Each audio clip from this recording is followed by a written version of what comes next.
Olá, eu vim hoje falar para você como você, arquiteto ou engenheiro, ainda é influenciado pela arquitetura moderna. Meu nome é Júlia Magaldi e eu vim em nome da Arqueo, então falar um pouquinho desse movimento com você. A arquitetura moderna, ela é resultado de um movimento, do movimento modernista que começou lá, né, na semana do modernismo, na década de 20 e tal. Mas no Brasil ganhou uma atração muito maior no pós-guerra, nas décadas de 50 e 60, que foi quando Brasília foi projetada e construída, e a gente viu uma série de edifícios sendo feitos no Brasil com esse estilo arquitetônico. Então, a arquitetura moderna é um estilo arquitetônico que engloba uma série de coisas como a questão da funcionalidade, o uso de materiais mais tecnológicos como o concreto, e tudo isso muito resultante do movimento pós-guerra, que trouxe uma necessidade de construção em massa, né, para habitação social, as cidades estavam devastadas.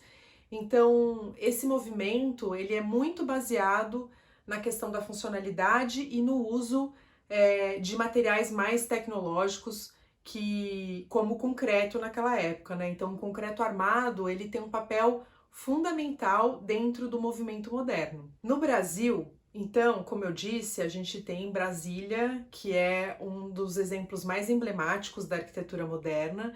Ela foi desenvolvida principalmente pelo Lúcio Costa e pelo Oscar Niemeyer, e a gente tem exemplos infinitos de edifícios de arquitetura moderna nela.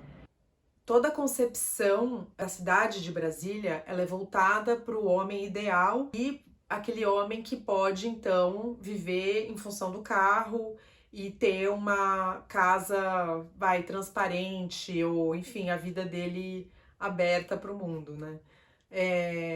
Então, com base nesses conceitos, eles desenvolveram as superquadras e também daquela outra questão que eu comentei de habitações e tudo mais.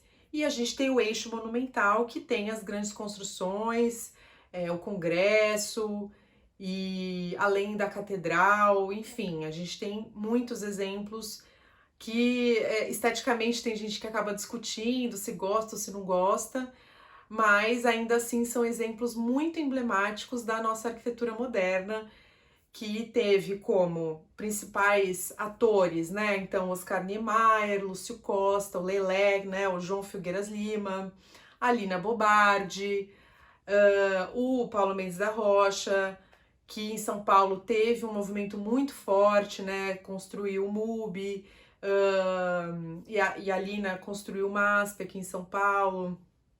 Então a gente teve um movimento de arquitetos muito reconhecidos, inclusive internacionalmente, e sempre dentro desse movimento, do movimento modernista. A gente também observa no Brasil que existem duas vertentes mais fortes, que é a do Oscar Niemeyer, que é mais plástica e usa o potencial do concreto armado, de você conseguir fazer as curvas, né? Então, as cúpulas, tanto também do Parque Ibirapuera, da Oca, assim como também de Brasília. E a gente tem também o movimento da caixa, né, que é o movimento do retângulo, que vem muito com o Paulo Mendes da Rocha, que fez a Forma, uma loja de móveis, que foi por muito tempo uma loja de móveis aqui em São Paulo, e o próprio MASP, que é aquela caixa suspensa. Então, a gente consegue perceber a diferença entre um e outro, né, pelo brutalismo de um, do concreto aparente e das formas mais duras, e do outro que tem formas mais curvas, né, como até o Museu de Niterói também é um outro exemplo. Ele é um pouco posterior, né, mas ele também vem ainda desse movimento mais plástico do Niemeyer.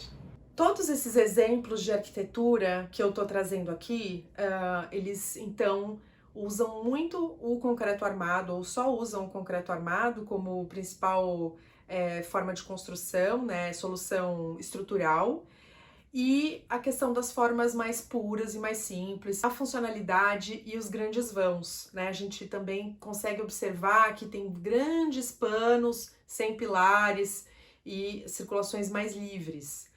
Então, o que todo esse movimento então traz para a gente até hoje? Primeiro que, por terem sido arquitetos muito reconhecidos e que tiveram então também uma expressividade dentro do Brasil com muitas construções, a gente vê até hoje, então, o uso do concreto armado muito predominante na nossa construção.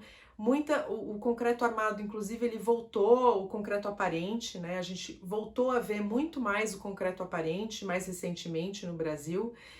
E esse é um dos elementos mais chaves do brutalismo, né? Material aparente.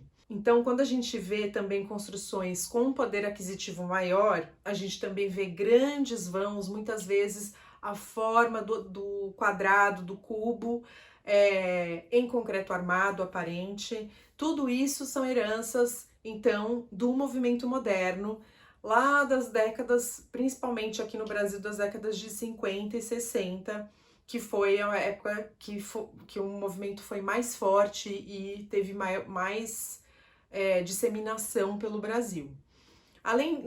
Além das construções que a gente vê com concreto armado, a gente também traz o elemento do cimento e do cimento queimado nos projetos de interiores, né? Então a gente vê muito esse elemento hoje em dia de cimento queimado, do cimento aparente. Tudo isso é herança do modernismo, né? Do brutalismo, da gente ver o material pelo que ele é de fato, e não uma maquiagem, digamos assim, né? Então, isso também a gente pode considerar como uma herança da arquitetura moderna. Você usa algum desses elementos na sua arquitetura? Você usa concreto ou você usa concreto aparente, né? Ou você usa também texturas de cimento, cimento queimado? Todos esses elementos, então, estão aí guardadinhos no nosso estilo arquitetônico, na nossa memória afetiva, de uma arquitetura que a gente vê desde que a gente nasceu, praticamente. O que você achou desse vídeo? Se você curtiu, dá um like aí e segue a gente no Instagram.